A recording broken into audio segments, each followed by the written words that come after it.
It was a crisp Thanksgiving morning in the small town of Maplewood, and the Johnson family had invited the extended clan to their sprawling, creaky Victorian home. The day was going perfectly, turkey roasting in the oven, laughter echoing through the house, and children playing in the yard. But as Aunt Carol reached for a serving platter in the kitchen, she wrinkled her nose and frowned. "Does anyone else smell that?" she asked, sniffing the air. "What smell?" Mrs. Johnson replied. "That rotting smell," Carol said, pointing toward the basement door. The chatter quieted as everyone noticed it, a putrid, sour odor wafting up from below. "Probably just something spoiled down there," said Mr. Johnson, grabbing a flashlight. He tried to laugh it off, but his forced grin didn't hide the tension in his voice. As he descended the old wooden stairs, the creaking echoed through the silent house. Minutes passed, then 10, then 20. No sign of Mr. Johnson. "Where is he?" Aunt Carol whispered. "It doesn't take that long to find some bad potatoes." Cousin Mike stood up, rolling his sleeves. "I'll go get him." He opened the basement door and called out, "Hey, you okay down there?" No response. He hesitated, then headed down, leaving the door ajar. The family listened intently, holding their breaths. Suddenly, the door slammed shut with a deafening bang. Everyone jumped. The silence was unbearable, broken only by muffled sounds from the basement, heavy breathing, dragging noises, and then a low, raspy voice. It wasn't Mike's voice. "Don't come down here," it growled. "It's not safe," Aunt Carol screamed, and the rest of the family scrambled to open the door. When the police arrived and forced it open, the basement was empty.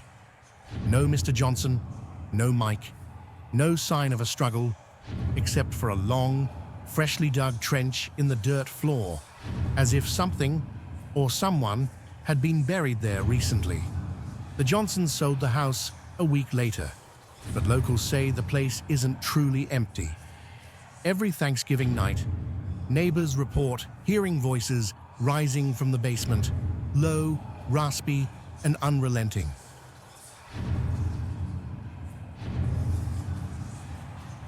Thanksgiving was always the Millers' favorite holiday. They loved hosting their friends and neighbors, filling the house with the aroma of turkey and the warmth of laughter. This year, they went all out. Twinkling lights, the finest china, and a spread that could feed an army. Dinner was just beginning when the doorbell rang. The Millers exchanged confused looks. Everyone who'd been invited was already there. Mr. Miller got up, muttering, "Probably a delivery guy." But when he opened the door, a man was standing there. He was tall, pale, and dressed in an outdated black suit that looked like it belonged in the 1800s. His face was gaunt, his smile eerie. "I believe I'm invited to dinner," the man said in a soft, chilling tone. The Millers were taken aback, but didn't want to be rude. After all, it was Thanksgiving. They invited him in, and he took a seat at the far end of the table. The stranger didn't eat. He didn't drink. He just sat there, watching the family with an intensity that made everyone uncomfortable. "Where did you say you're from?" Mrs. Miller asked, trying to break the silence. "Oh, I've been here for a long, long time," the man said, his voice low. "Longer than you can imagine." When dessert was served, he finally spoke again. "It's a shame what happened here," he said, running his hand along the edge of the table. "What happened?" one of the guests asked nervously. The man smiled. "This house was built on my family's graves." Everyone froze. "Excuse me?" Mr. Miller asked, his voice shaking. The man leaned forward, his smile growing wider. "Oh yes, they were buried right beneath this very dining room. Every Thanksgiving, I come to see who's disturbing their rest." A cold chill swept through the room. When the family turned to confront him, the man was gone. No sign of him at the table, the door, or anywhere else in the house. The next morning, a yellowed newspaper appeared on their porch.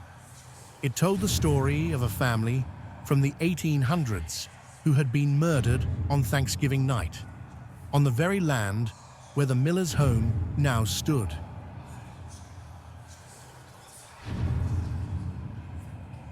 The Crandall family had always prided themselves on their old-fashioned Thanksgiving traditions. While others bought frozen turkeys from the grocery store, the Crandalls insisted on raising, or at least selecting, a live turkey for the feast every year. It was a point of pride for Mr. Crandall, who said it made the holiday more authentic. This year, Mr. Crandall went all out. He brought home the biggest turkey the family had ever seen, a massive 30-pound bird with gleaming black feathers and eyes that seemed to glint with malice. "You sure about this one?" the farmer had asked, gripping the cage tightly as the turkey thrashed and squawked. "This one's different." "Perfect," Mr. Crandall had replied with a grin. "It'll be a feast to remember." In the backyard, the family gathered to watch Mr. Crandall handle the turkey. It had become a tradition for the kids to witness the process. Not the slaughter, of course, but the preparation. But this turkey was unlike any they'd seen before. As Mr. Crandall approached the cage, the bird lunged, slamming its beak against the bars with a force that made everyone jump. "Whoa," his son Alex said, taking a step back. "That thing's nuts." "It's just feisty," Mr. Crandall said, though there was a hint of unease in his voice. The moment the cage was opened, the turkey erupted into chaos. Flapping its enormous wings, it flew at Mr. Crandall, its talons scratching and beak snapping. "Get back," he shouted, wrestling the bird to the ground.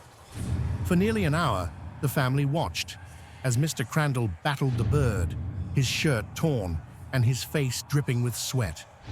By the time he subdued it, he was covered in scratches, his breath heaving. "That was something," Mrs. Crandall said, her voice wavering. "Dinner's going to be worth it," Mr. Crandall muttered, dragging the turkey to the shed. Later that afternoon, the turkey was plucked, cleaned, and prepped for roasting. The chaos of the morning was already fading as the smell of butter, herbs, and roasting meat filled the house. The family gathered in the living room, watching football and joking about the turkey that fought back. "It's like it knew what was coming," Alex said with a laugh. As evening fell, the turkey was brought to the table. It was golden brown, perfectly crisp, and steaming with delicious juices. The family clapped as Mrs. Crandall carved the first slice, placing it on Mr. Crandall's plate. "Now this," he said, raising his fork, "is a turkey worth fighting for." The moment he took the first bite, the lights flickered. The family froze, forks halfway to their mouths. "What was that?" Mrs. Crandall asked, glancing at the chandelier above the table. "Probably just the wind," Mr. Crandall said, though his voice was less certain. As they resumed eating, the flickering returned, longer this time, and accompanied by a low, distant rumble, as if thunder were rolling beneath the house. Then came the sound, a faint, wet squelch. "Did anyone hear that?" Alex asked, looking around. "Hear what?" Mrs. Crandall asked. "Like, something moving," he said, his eyes darting toward the kitchen. The noise grew louder, soft at first, then more distinct. A wet, dragging sound, like something slimy being pulled across the floor. Everyone turned as the dining room door creaked open on its own. The sound grew closer. The Crandalls held their breath, eyes fixed on the doorway. Then slowly, something appeared. The roasted turkey, glistening and steaming, its charred legs dragging it across the floor. "What the hell?" Mr. Crandall shouted, knocking over his chair as he stumbled backward. The turkey let out a guttural screech, its headless neck twisting toward the family. The carved drumsticks twitched as though trying to walk, and the wings, crispy and golden, flapped violently, sending shards of stuffing and gravy flying across the room. "Is this some kind of prank?" Mrs. Crandall screamed, clutching her youngest child. "It's not possible," Alex cried, climbing onto the table to get away. The turkey launched itself at Mr. Crandall, knocking him to the ground. Its jagged roasted bones scraped against his skin as it clawed at him with unnatural strength. "Get it off me!" he bellowed, wrestling with the monstrous bird. The family scrambled in every direction, plates and glasses shattering as they fled the room. Alex grabbed a chair and swung it at the turkey, sending it flying across the room.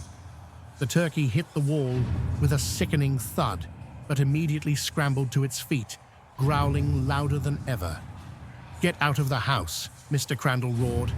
The family ran outside, slamming the door behind them. They huddled on the front lawn, watching in terror as shadows moved inside the house. Every few seconds, the turkey's guttural cries pierced the air. "We have to do something," Alex whispered. Mr. Crandall shook his head. "We're leaving it. We're leaving all of it." The next morning, the family returned cautiously, hoping the nightmare had ended. The dining room was destroyed, chairs overturned, the tables split in half, and food splattered across every surface.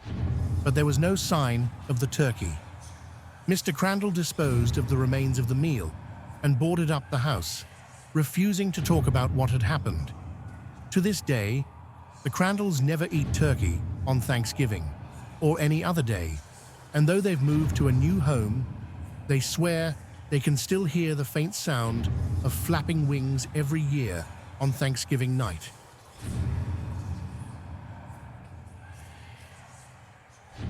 The Rodriguez family loved Thanksgiving, but more than the feast itself, they loved the leftovers.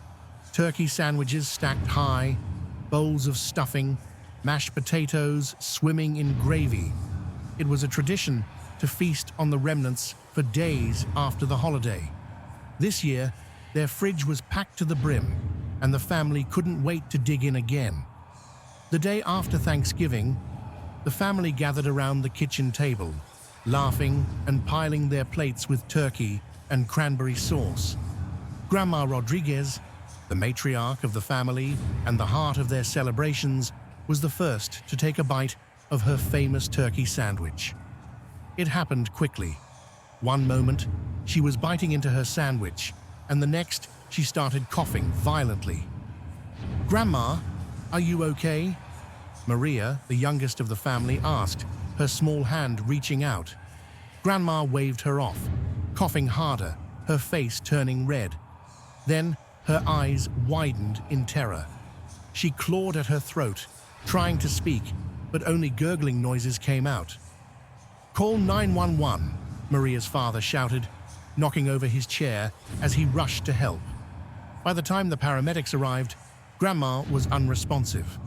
The family huddled in the living room as the EMTs worked on her. The joyful atmosphere of the morning replaced with a heavy, suffocating silence. When the paramedics wheeled her out on a stretcher, they shook their heads grimly. The doctors later reported that Grandma had suffered a sudden heart attack, but the family was left shaken. She'd been perfectly healthy the day before, laughing and cooking in the kitchen. Something about it didn't feel right. That night, after hours of consoling one another, the family went to bed. The house was eerily quiet, without Grandma's soft humming or the creak of her rocking chair. At around midnight, Maria woke up. She wasn't sure what stirred her. Maybe a sound, maybe just a strange feeling. But as she lay in bed, she heard it. A low, wet, squelching sound, like something slimy, dragging across a surface. Her heart raced as she sat up. The noise was coming from the kitchen. Curiosity outweighed her fear as she slipped out of bed, her bare feet padding softly on the hardwood floor. The closer she got to the kitchen, the louder the noise became. When she turned the corner, she froze. The fridge door was wide open, its interior light casting long, flickering shadows across the room. The Tupperware containers that had held the leftovers were scattered on the floor, their lids popped off, and the contents spilled everywhere. But it wasn't the mess that terrified Maria. It was the turkey. The leftover turkey was lying in the middle of the floor, but it wasn't just lying there.